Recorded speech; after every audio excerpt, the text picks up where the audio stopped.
अस्सलाम वालेकुम dear students, welcome to physics academy. Students, जो हमारा फर्स्ट ईयर का पहला लेक्चर है वो आज हम डिलीवर करने जा रहे हैं। इंशाल्लाह आप लोगों को इन क्लास में काफ़ी नॉलेज मिलेगी, आप लोगों को काफ़ी फ़ायदा मिलेगा। तो आप कोशिश करें कि लेक्चर्स को सही तरीके से सुनें, इनको अपने साथ नोट करते जाएं। स्टूडेंट्स, नोट करने के लिए मैं आपको बताता चलूं कि आपके साथ लाजिमन एक अच्छा सा नोटबुक होना चाहिए। अच्छा सा मतलब ये है कि इसमें जो आपका फर्स्ट ईयर का कोर्स है वो मुकम्मल तौर पर आ सके, इतना बड़ा नोटबुक आपके पास होना चाहिए। इसके अलावा नोट करने के लिए आपके पास डिफरेंट कलर के बॉल पॉइंट्स, मार्कर्स जो हैं, हाइलाइटर्स, ये आपके पास होने चाहिए। जिस तरह आप लोगों को मेरे हाथ में दिखाई दे रहे हैं, डिफरेंट कलर के मार्कर मेरे पास भी मौजूद हैं। तो आपके पास भी इस तरह डिफरेंट कलर्स के नोटिंग मटेरियल जो है वो होने चाहिए। जितना आप लोग अच्छे तरीके से, खूबसूरत तरीके से नोट करेंगे, उतना ही आप लोगों को मज़ा आएगा, उतना ही आप लोगों को समझने में आसानी होगी। क्लियर है? तो स्टूडेंट्स, हमारा जो फर्स्ट ईयर की क्लास है, आज हम उसके बेसिक कंसेप्ट्स के बारे में सीखेंगे। आज मैं आप लोगों को सिखाऊंगा कि फिजिक्स के जो मेन टर्मिनोलॉजीज़ है, बेसिक टर्मिनोलॉजीज़ जो हैं, उनका मतलब क्या है, उनका जो सारा वो कंसेप्ट है वो मैं आज आप लोगों को डिलीवर करता जाऊंगा। ओके स्टूडेंट, तो चले स्टार्ट लेते हैं। सबसे पहले चूंकि हम फिज़िक्स स्टार्ट करते हैं तो फिज़िक्स, इसके बारे में थोड़ा सा नॉलेज हमारे पास होना चाहिए कि फिज़िक्स हम डिफ़ाइन कैसे करते हैं। ठीक है स्टूडेंट्स? तो ज़्यादातर स्टूडेंट्स को इसकी डिफिनीशन याद भी है, हम थोड़ा सा उसको रिवाइज करते हैं और डिफिनीशन में मौजूद जो हिडन पॉइंट्स हैं हम उनको क्लियर करने की कोशिश करेंगे ताकि आप लोगों का नॉलेज जो है वो और स्ट्रांग हो जाए। ओके स्टूडेंट्स, तो मैं आपको बताता चलूँ कि फिज़िक्स जो है, it is taken from the Greek word physis. ठीक है स्टूडेंट्स? फिजिक्स का मतलब होता है स्टडी ऑफ नेचर। आप लोग नेचर के बारे में स्टडी करते हैं। So the Greek word physics, इसका मतलब होता है नेचर। इसका मतलब ये हुआ कि इस ब्रांच ऑफ साइंस में हम क्या करते हैं कि हम स्टडी ऑफ नेचर करेंगे। नेचर का जो कंसेप्ट्स हैं, नेचर की जो मतलब कंपोजिशन है, इसकी जो बनावट है, स्ट्रक्चर है, क्लियर है? तो इस नेचर के बारे में सारी स्टडी को असल में फिजिक्स कही जाती है। स्टूडेंट्स, वही डिफिनीशन जो आप लोगों को ज़्यादातर याद भी होगी, उस डिफिनीशन को थोड़ा सा रिवाइज करते हैं और इसमें जिस तरह मैंने आपको बता दी, जो हिडन पॉइंट्स हैं उनको मज़ीद क्लियर करने की कोशिश करते हैं। तो आप लोग आखिर तक मेरे साथ रहें ताकि इसमें मौजूद जितने भी पोशीदा पॉइंट्स हैं, हिडन पॉइंट्स हैं, मैं उनको आपके साथ जो है वो क्लियर करता जाऊँ। ओके स्टूडेंट्स, तो फिजिक्स को डिफाइन करते हैं। Of coursely this is the branch of science which deals with the study of matter and its motion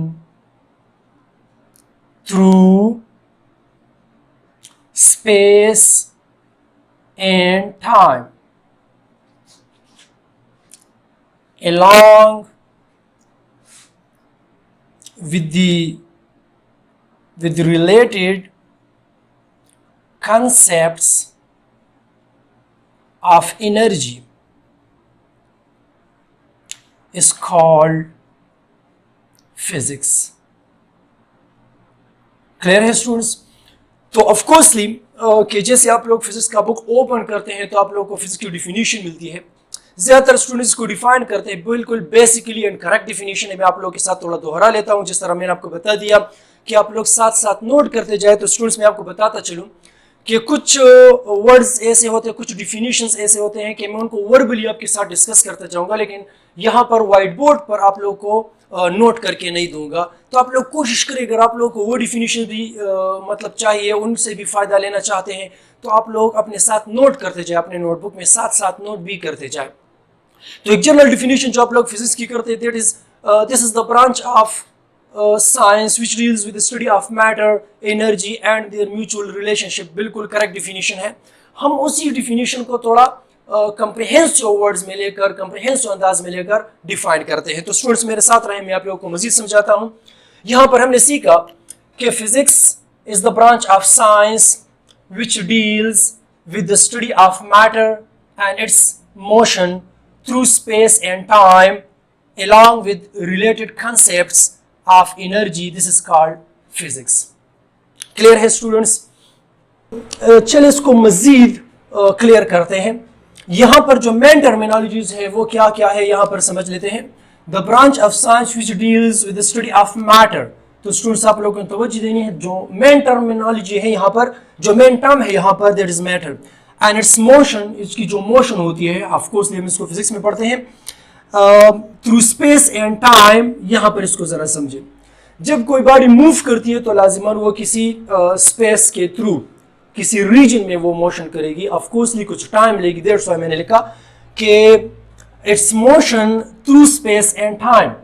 space and time के जरिए हम इसकी स्टडी करते हैं along with related concepts of energy. तो हमारे पास जो दूसरी मेन टर्मिनोलॉजी है वो क्या है? वो एनर्जी है. तो हमारा मेन जो फोकस है फिजिक्स में वो किस चीज़ के बारे में? ऑफ कोर्सली यहाँ पर हमने हाईलाइट किया कि वो मैटर के बारे में है और एनर्जी के बारे में है. तो मैटर और एनर्जी के बारे में हम यहाँ पर पढ़ेंगे, इस फिजिक्स में पढ़ेंगे. तो जितनी भी हमारी फिजिक्स है उसमें हमारी मेन फोकस जो होती है वो इन दो टर्मिनोलॉजीज पर होती है, मैटर पर, एनर्जी पर होती है. और जब ये दोनों आपस में इंटर रिलेट करते हैं, इनका आपस में जो ताल्लुक होता है, हम उसको भी साथ साथ स्टडी करते हैं. ओके स्टूडेंट्स, तो हम थोड़ा सा आगे चलते हैं और मैं कोशिश करता हूँ जिसमें हेड एंड पॉइंट्स वो आप लोगों के लिए क्लियर करता जाऊँ. तो इसमें जो मेन टर्मिनोलॉजी आप लोगों को नजर आ रही है वो क्या है? वो मैटर है.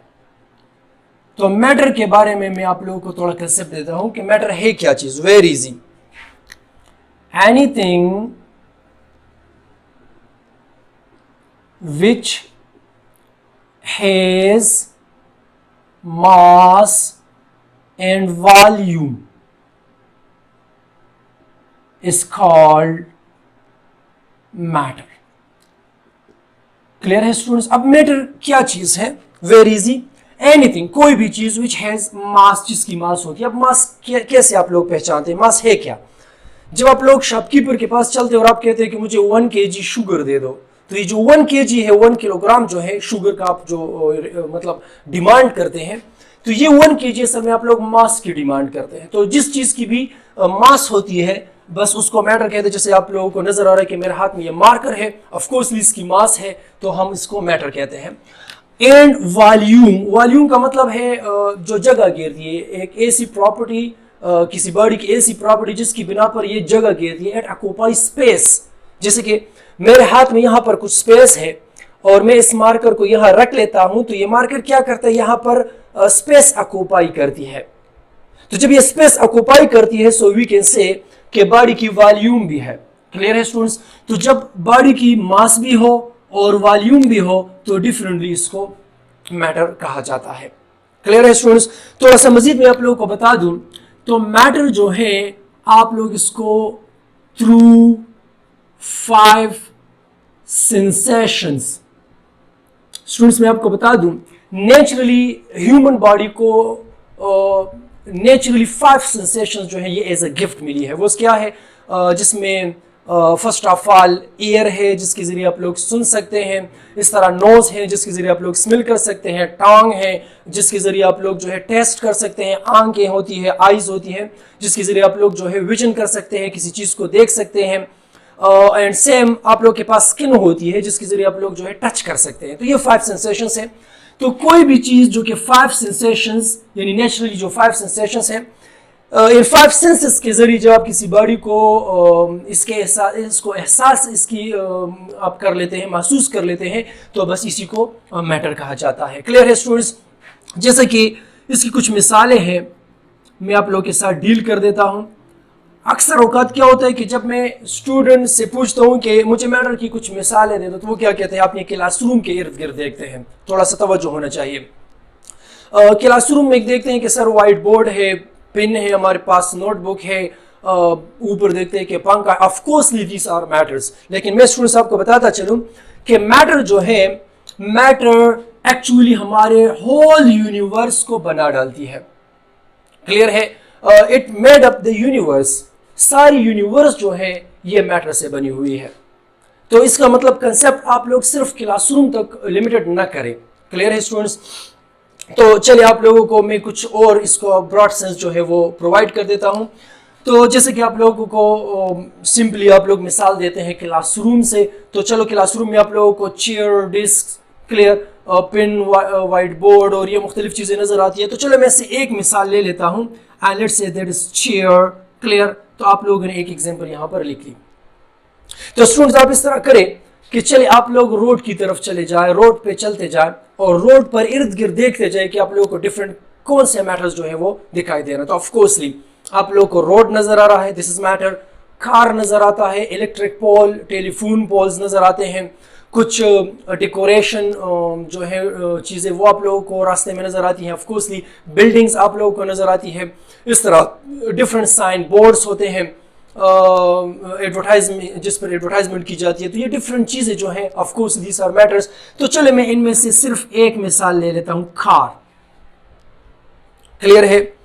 इस तरह आप लोग क्या करते हैं कि चलो आप लोग एक शॉप चले जाएं और शॉप में आप लोगों को डिफरेंट चीज़ें नज़र आती है। जिस तरह आप लोगों को बिस्किट नज़र आएंगे, चिप्स नज़र आएंगे, सॉफ्ट ड्रिंक्स नज़र आती हैं। क्लियर है स्टूडेंट्स? मार्केट में आप लोग को मुख्तलिफ चीज़ें जो है वो लातेदार चीज़ें नज़र आ जाती हैं। तो ये सब चीज़ें जो हैं जिनको आप लोग 5 सेंसेशंस के थ्रू सेंस कर सकते हैं, बस इनको मैटर कहा जाता है। तो चलो मैं यहाँ से एक मिसाल ले लूँ कि शॉप में आप लोगों को कुछ चॉकलेट्स नज़र आ गए। क्लियर? तो ये चॉकलेट जो है of course these are matters. Clear है? आप लोग जो है अपने ही रूम में जिस रूम में आप लोग रहते हैं उस रूम में इर्द गिर्द देखे, अपने घर में इर्द गिर्द देखे डिफरेंट चीज़ें आपको नज़र आती है। जिस तरह आपको अगर हैंड पंप नज़र आता है, बल्ब्स नज़र आते हैं, फैन नज़र आता है, चारपाई होती है, ऑफकोर्सली टेबल्स होते हैं, सोफ़ा होते हैं। क्लियर है? तो जितनी भी चीज़ें हैं ये सब के सब जो है आप लोगों के पास मैटर है। चलो मैं इनमें से एक टेबल जो है वो यहाँ पर लिख लेता हूँ। तो यहाँ पर स्टूडेंट मेरा जो बताने का मकसद है वो ये है कि मैटर को आप लोग किसी ख़ास रीजन तक लिमिटेड ना करें। मैटर जो है इससे सारी यूनिवर्स बनी है। जैसे कि आप फॉर एग्जांपल ऊपर आसमान की तरफ देखेंगे तो आपको स्टार्स, मून, सन, सैटेलाइट्स और प्लैनेट जिस तरह आप जानते हैं ये सब चीज़ें जो है of course these are matters. Clear है? हम थोड़ा सा मज़ीद आगे चलते हैं। ये जो डिफरेंट मिसाल स्टूडेंट्स मैंने आपको दे दी, चूँकि यहाँ पर मेरे बोर्ड पे मैं आप लोगों को इतना ज़्यादा नोट करके नहीं देता, तो अगर आप लोगों को ज़्यादा एग्जांपल्स चाहिए तो जितनी मिसालें मैंने आप लोगों को बता दी वो अपने नोटबुक में लिख सकते हैं। ओके स्टूडेंट्स, यहाँ पर फर्स्ट टर्मिनोलॉजी जो फिजिक्स की डिफिनीशन में हमें नजर आई दैट इज मैटर। मैटर को हम जानेंगे कि मैटर है क्या चीज़, हम इसको किस तरह पहचान सकते हैं। क्लियर है students? Now the second terminology, the man terminology is energy. कि एनर्जी क्या चीज़ होती है। तो चलो इसके बारे में भी अपना कंसेप्ट थोड़ा सा क्लियर कर देते हैं। ओके स्टूडेंट्स, एनर्जी क्या चीज़ है? एनर्जी का कंसेप्ट हम मैकेनिकल वर्क से समझ सकते हैं। जैसे कि लेट से मेरे पास 2 बॉडीज हैं, जैसे कि 2 इंसान हैं लेट सपोज। एक इंसान जो है वो लेट सपोज 1 आवर में कम काम करता है, तो आप कहते हैं कि इस इंसान की, इस बॉडी की एनर्जी कम है। जबकि दूसरा इंसान इसी 1 आवर में, 1 घंटे में ज़्यादा काम करता है, तो फिर आप कहते हैं कि इसने ज़्यादा एनर्जी इस्तेमाल की, इसकी ज़्यादा एनर्जी है।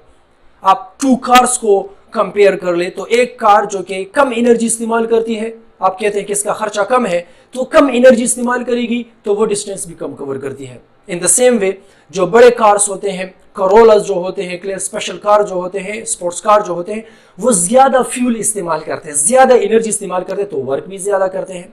तो स्टूडेंट्स आप लोगों का माइंड क्लियर हो गया कि एनर्जी जो है इसका अंदाज़ा हम मैकेनिकल वर्क से लेते हैं।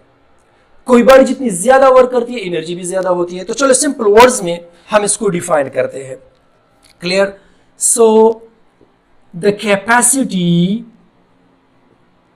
Of doing work is called energy. Clear है स्टूडेंट्स? तो किसी बॉडी में जो वर्क परफॉर्म करने की कैपेसिटी होती है इसी को असल में एनर्जी कही जाती है। क्लियर है स्टूडेंट्स?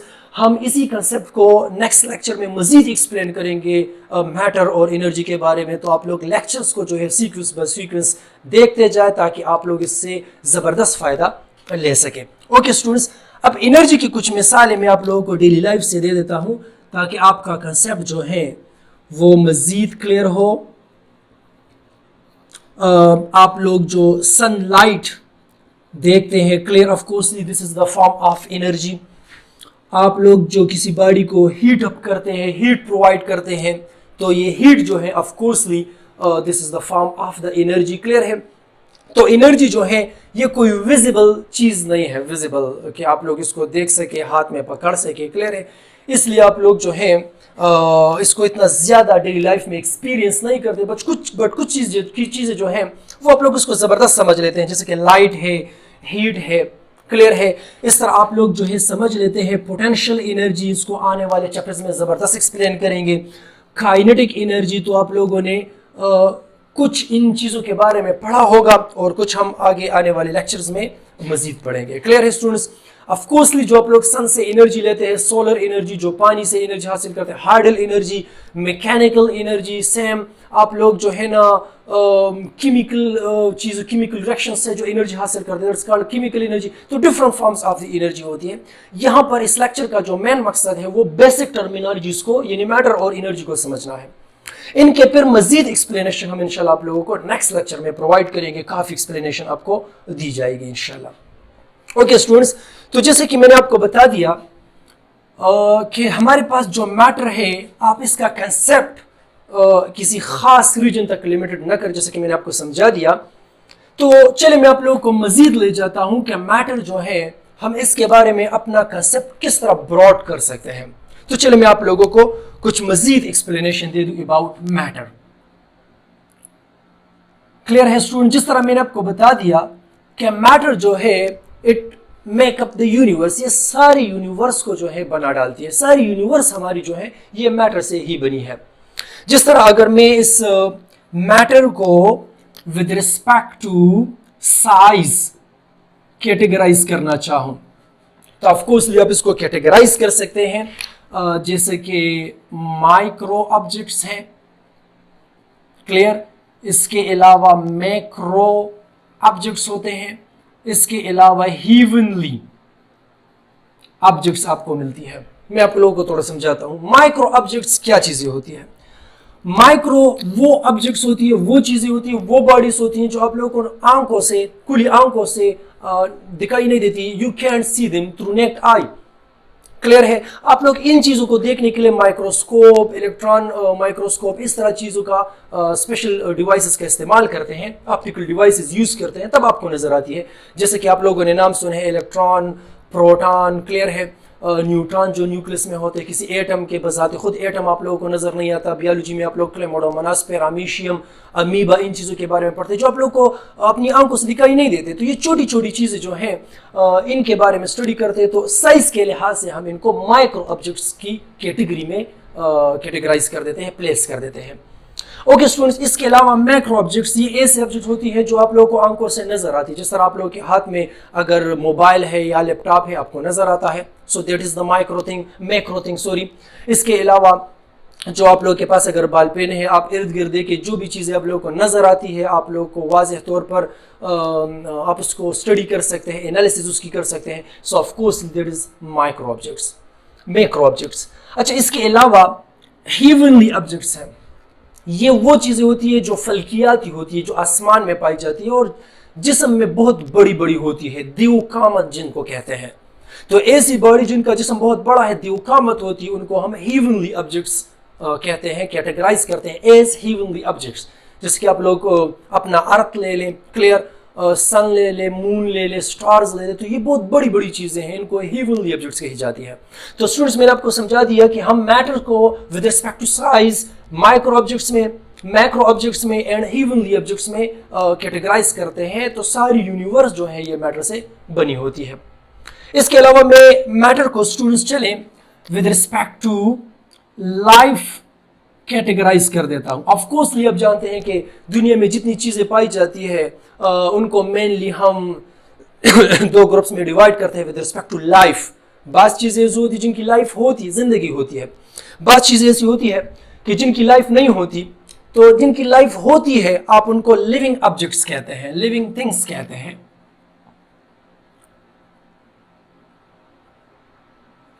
लिविंग ऑब्जेक्ट्स, और कुछ चीज़ें जिनकी लाइफ नहीं होती उनको नॉन लिविंग ऑब्जेक्ट्स कहते हैं। तो लिविंग ऑब्जेक्ट्स, लिविंग बॉडीज वो होती है जो कि जिंदगी उनकी होती है, वो बढ़ते हैं, वो सांस लेते हैं, अपनी मर्जी के मुताबिक चलते हैं, जैसे कि एनिमल्स है, ह्यूमन बॉडी है, प्लांट्स हैं, फिशेस हैं जो आप लोगों को पानी में नजर आती है, ये सब चीज़ें लिविंग है। नॉन लिविंग, जैसे कि आपके हाथ में मोबाइल है, ये मार्कर आपको नजर आ रहा है, बल्ब्स, फैन, इर्द गिर्द की दीवारें, बिल्डिंग्स, जितनी भी चीज़ें हैं, मोटर कार आप ले लें, तो ये नॉन लिविंग थिंग्स की कैटेगरी में आ जाती है। अच्छा स्टूडेंट्स, हम इसको मजीद कैटेगराइज करते हैं, और चले मैं इसको with respect to composition, composition का मतलब है कि इसकी बनावट कैसी होती है। तो बनावट के लिहाज से हम मैटर के कुछ स्टेट्स स्टडी करते हैं। मैं आप लोगों के साथ एक्सप्लेन करता हूं। जैसे कि आप लोगों ने पढ़ा होगा about solids, about liquids, gases and fourth state भी आप लोग स्टडी करेंगे जिसको हम प्लाज्मा कहते हैं। ओके स्टूडेंट्स, तो सॉलिड्स ठोस चीज़ जो होती है, liquids, gases, different type of the gases, इनके बारे में कंसेप्ट आई थिंक आप लोगों को काफ़ी क्लियर होगा। लेकिन प्लाज्मा जो है इसके बारे में मैं थोड़ा सा मजीद एक्सप्लेन करके देता हूँ कि प्लाज्मा आप किस तरह पहचानते हैं। प्लाज्मा एक्चुअली है क्या चीज़? This is actually the ionised form. Clear है students? This is the ionised form of matter. अब मैटर की 3 स्टेट्स तो आप लोग पढ़ चुके हैं, समझते भी हैं, सॉलिड, लिक्विड, गैसेस। तो ये तीनों चीजें जो है अगर ये आयोनाइज्ड फॉर्म में पाई जाती हो, आयोनाइज्ड फॉर्म मतलब कि इसमें पॉजिटिव एंड नेगेटिव चार्जेस होती है। जब आप लोग किसी मैटर को आयनिक फॉर्म में कन्वर्ट करते हैं तो ये पॉजिटिव चार्ज बॉडी और नेगेटिव चार्ज बॉडी में तकसीम हो जाती है, तो इनको आयनिक फॉर्म कहते हैं। तो जब ये आयोनाइज्ड फॉर्म में हो मैटर जब आयोनाइज्ड फॉर्म में हो तो फिर उसको प्लाज्मा कहते हैं। एंड ऑफ कोर्सली कि ये प्लाज्मा जो है it exist at very high temperature. तो ये जो है काफी हाई टेम्परेचर पर पाई जाती है। जब टेम्परेचर काफी हाई हो जाए तो मैटर आयोनाइज्ड फॉर्म में कन्वर्ट हो जाती है, बस इसी को प्लाज्मा कहते हैं। मैं आप लोगों को थोड़ा समझा दूं कि प्लाज्मा कहाँ पाया जाता है। तो students, around the stars, around the sun, जो गैलेक्सी है, of coursely this all galaxy जो है ये सारी की सारी प्लाज्मा की एग्जांपल है। In the same way real life में जो बल्ब आपके पास होता है, इनकैंडेसेंट बल्ब जो होता है, तो जब आप इसको ऑन करते हैं तो इस शीशे के अंदर, बल्ब के शीशे के अंदर, ग्लास के अंदर जो गैस होती है वो आयोनाइज्ड फॉर्म बन जाती है, तो इसको भी प्लाज्मा कहते हैं। इन द सेम वे जो आप लोग ट्यूबलाइट इस्तेमाल करते हैं, जिस तरह आप इसको ऑन करते हैं तो इसके अंदर जो गैस होती है वो आयोनाइज्ड फॉर्म बन जाती है हाई टेम्परेचर, तो इसको भी प्लाज्मा कंसिडर किया जाता है। तो आई थिंक आप लोग प्लाज्मा के बारे में काफी समझ गए कि प्लाज्मा किस चीज को कहते हैं। ओके स्टूडेंट्स, मजीद थोड़ा मैं आप लोग का कंसेप्ट क्लियर कर दूं तो मैटर जो है आप इसको केमिकली बेस पे कैटेगराइज करें। तो जब आप इसको केमिकली बेस पे कैटेगराइज करते हैं तो इसके मजीद आप लोगों को 2 फॉर्म मिलेंगी जिसको आप लोग कहते हैं पेवर सब्सटेंसेस। क्लियर है? पेवर मीन खालिस सब्सटेंस जिसमें किसी चीज की मिलावट नहीं होती। जैसे कि आप लोग पढ़ते हैं about atoms, about molecules, about compounds, end of course एक चीज मुझसे रह गई, दैट इज अबाउट एलिमेंट्स। तो जो आप लोग पीरियोडिक टेबल स्टडी करते हैं केमिस्ट्री में, तो पीरियोडिक टेबल में जितने भी वो सिंबल्स आपको नजर आती है एलिमेंट्स को शो करती है। तो एटम्स, एलिमेंट्स, मॉलिक्यूल्स और कंपाउंड्स आप लोग इनको इंशाल्लाह केमिस्ट्री में पढ़ेंगे। मैं इसकी डिटेल में इतना ज्यादा नहीं जा सकता क्योंकि हमारा जो मेन टॉपिक है वो फिर हमसे रह जाता है। तो आप लोग इन चीज़ों को केमिस्ट्री में इंशाल्लाह पढ़ेंगे। वैसे हमारे पास सेकंड ईयर की फिजिक्स में एटॉमिक फिजिक्स और न्यूक्लियर फिजिक्स भी, हम वहाँ पर भी इनके बारे में, इसके स्ट्रक्चर के बारे में काफ़ी डिटेल से पढ़ेंगे।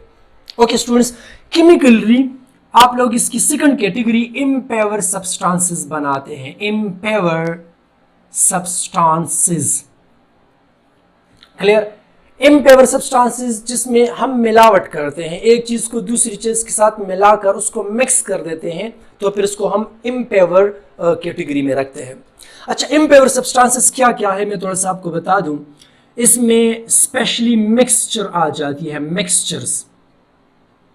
अब मिक्सचर क्या चीज़ है, जब आप लोग दो तीन चीज़ों को मिला देते हैं तो मिक्सचर बन, जिस तरह आप लोग साल्ट को शुगर के साथ मिला दें मिक्सचर बन जाता है, आप लोग साल्ट को पानी में डालकर मिक्स करें तो मिक्सचर बन जाता है। मजीद अगर आप अपने साथ नोट करना चाहते हैं तो मिक्सचर के मजीद किस्में आपके साथ बनती है। एक होती है होमोजीनियस मिक्सचर, ये सब चीज़ें आप केमिस्ट्री में पढ़ेंगे इंशाल्लाह।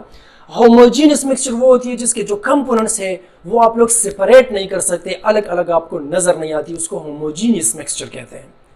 कुछ चीज़ें ऐसी होती हैं जिसको यहाँ पर जो मिक्सचर के बारे में मैंने आपको बताया होमोजीनियस मिक्सचर, तो ये जो इसके जो पार्ट्स है वो एक दूसरे के साथ मिल जाते हैं, मिक्स हो जाते हैं, फिर आप इसको जुदा नहीं कर पाते, आप लोगों को अलग अलग नजर नहीं आती, तो वो होमोजीनियस मिक्सचर होती है। दूसरी मिक्सचर ऐसी होती है कि जिसमें डिफरेंट पार्ट्स आपको नजर आती है। जिस तरह सिंपल मिसाल मैं आपको दे दूं कि आप साल्ट और शुगर को आपस में मिक्स कर दे तो उसमें शुगर के पार्टिकल्स और जो साल्ट के पार्टिकल्स के वाज़ेह तौर पर आपको नजर आती है, आप उसको जुदा कर सकते हैं, तो फिर इसको हेट्रोजीनियस मिक्सचर कहते हैं। क्लियर है students? In the same way हम डिफरेंट एलिमेंट्स स्पेशली मेटल्स को आपस में फ्यूज करते हैं तो हमारे पास एलॉयज बन जाती है। एलॉयज जो आप लोग डिफरेंट मेटल्स को आपस में फ्यूज करते हैं, क्लियर, जिस तरह आयरन को सिलिकॉन के साथ फ्यूज करते हैं फॉर एग्जांपल, तो ये जो डिफरेंट मेटल्स हम मिलाकर एक स्पेशल मेटल हासिल करते हैं, डिफरेंट मेटल्स के मिलाने से जो हमें मेटल हासिल हो जाता है तो फिर उसको एलॉय कही जाती है। तो इस तरह हम केमिकली मैटर को स्पेशली टू ग्रुप्स में डिवाइड कर देते हैं, पेवर सब्सटेंसेस में और इम्पेवर सब्सटेंसेस में। तो स्टूडेंट्स हमारे जो यहाँ पर ये इतना लेक्चर जो मैंने दिया और इसमें मैंने इतनी मैटर के बारे में इतनी काफ़ी एक्सप्लेनेशन दे दी, तो इसका मकसद सिर्फ यही है कि आप लोग जो है अपना कंसेप्ट सिर्फ एक रीजन तक, जिस तरह मैं कभी स्टूडेंट से पूछता हूँ तो वो मुझे सिर्फ क्लासरूम के अंदर जो मौजूद चीज़ें होती है वो मैटर के मिसाल के तौर पर प्रेजेंट कर देते हैं। तो मैंने आपको समझा दिया कि मैटर सिर्फ आपके क्लासरूम तक महदूद नहीं होती, एक्चुअली ये मैटर आपकी सारी यूनिवर्स को बना डालती है। क्लियर है?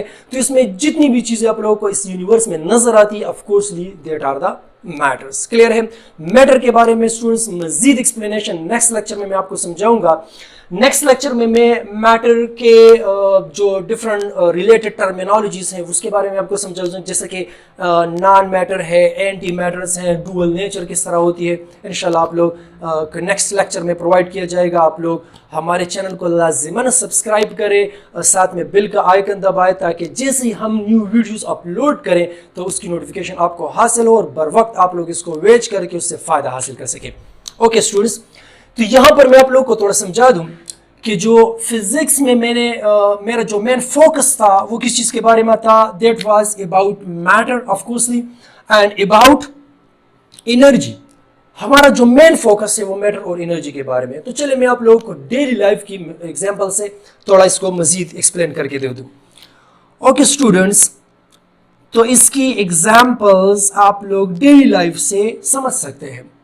जैसे कि फर्स्ट नंबर आप इस तरह करें कि एक मोटर कार को ही ले ले, कोई सा भी कार ले ले और आप इसको पेट्रोल प्रोवाइड करें, डीजल प्रोवाइड करें या सीएनजी जो है वो प्रोवाइड करें, गैस प्रोवाइड करें, तो ये कार क्या करता है, ये मोशन करना, स्पेस में मोशन करना स्टार्ट कर देता है।